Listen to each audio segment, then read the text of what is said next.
యువత ఈ దేశానికి వెన్నెముక. యువత రాజకీయాల్లోకి రావాలి. చైతన్యవంతమైన సమాజానికి దోహదపడాలి. యువత దేశ భవితకు దిక్సూచి. ఈ మాటలు దశాబ్దాలుగా మనం వింటూనే ఉన్నాం. యువత రాజకీయాల్లోకి వచ్చింది లేదు, సమాజంలో మార్పు వచ్చింది లేదు. ఇప్పుడంతా పైసామే పరమాత్మ.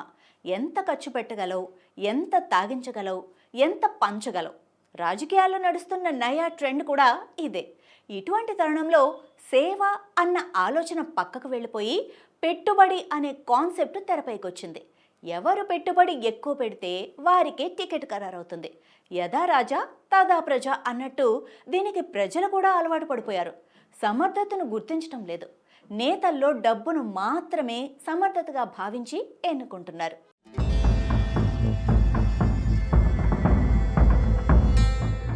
ఏపీలో స్థానిక సంస్థల ఎన్నికలకు నగారా మోగింది.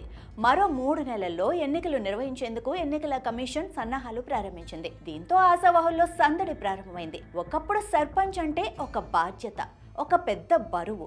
ప్రజల బాగోగుల్లో కష్టసుఖాల్లో పాలు పంచుకునే పెద్దన్న పాత్ర. అటువంటి ఔన్నత్యమున్న పదవిని ప్రజాసేవకు ఇష్టపడే వారికి అందించేవారు ప్రజలు. కానీ ఇప్పుడు ఆ పరిస్థితి ఎక్కడా లేదు. ఎంత ఖర్చు పెట్టగలవు, ఎన్ని ఓట్లు కొనగలవు అన్నదే ఇప్పుడు కాన్సెప్ట్. స్థానిక సంస్థల ఎన్నికల పుణ్యమా అని ఖర్చు కూడా పెరిగింది. ప్రతి గ్రామాన్ని ఒక యూనిట్గా తీసుకుంటే పంచాయతీ ఎన్నికలు వచ్చిన ప్రతిసారి అభ్యర్థులుగా నిలబడిన వారు అప్పుల పాలు కావటమో, ఆస్తులు అమ్ముకోవటమో జరుగుతుంది. ఇది నిత్యకృత్యమైపోయిన చర్య.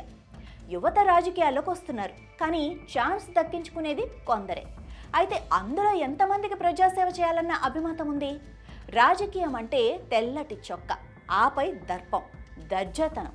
ఇవే ఇప్పుడు రాజకీయాల్లో క్రియాశీలక పాత్ర పోషిస్తున్నాయని చెప్పాలి. గతంలో గ్రామస్థాయి నాయకుడు స్కూటర్పై వెళ్ళేవాడు, ఎమ్మెల్యే స్థాయి నేత అంబాసిడర్ కారుపై వచ్చేవాడు. కానీ ఇప్పుడు గ్రామస్థాయి నేత సైతం ఖరీదైన కారు లేకుండా కాలు బయట పెట్టడం లేదు. ఒంటిపై వేల రూపాయల దుస్తులు లేనిదే బయటకు రావటం లేదు. చేతి 5 వేళ్లకు 5 ఉంగరాలు లేనిదే ఊరుకోవటం లేదు.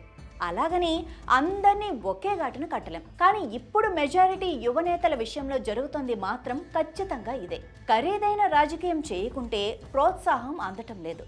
సాధారణ రాజకీయానికి చోటు లేదు. పంచాయతీ ఎన్నికలు వచ్చిన ప్రతిసారి ఆశావాహులు ముందుకు రావటం అనేది సర్వసాధారణం. ప్రతి ఒక్కరిలో పదవీకాంక్ష కూడా పెరిగింది. అది సహజం కూడా. కానీ చాలామందికి పంచాయతీ ఎల్లలు కూడా తెలియవు. పంచాయతీపై కనీస పరిజ్ఞానం ఉండదు. పంచాయతీ కనీస విధులేంటి, హక్కులేంటి అన్న కనీస విషయాలు కూడా తెలియని వారు సర్పంచులుగా ఎన్నికవుతున్నారు. గ్రామ భౌగోళిక పరిస్థితులు, సాగునీరు, ఆదాయ వ్యయాలు వంటివి సైతం తెలియదు. అయితే ప్రజలు కూడా ఇవేవి పట్టించుకోవటం లేదు.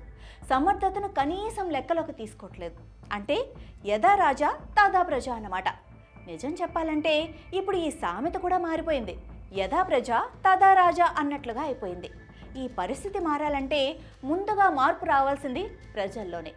ప్రజలు ఎప్పుడైతే ఒక వ్యక్తిలో సేవానిరతిని చూసి నిస్వార్థంగా ఓటు వేస్తారో అప్పుడే ఈ మొత్తం ఎన్నికల వ్యవస్థలో మార్పు మొదలవుతుంది.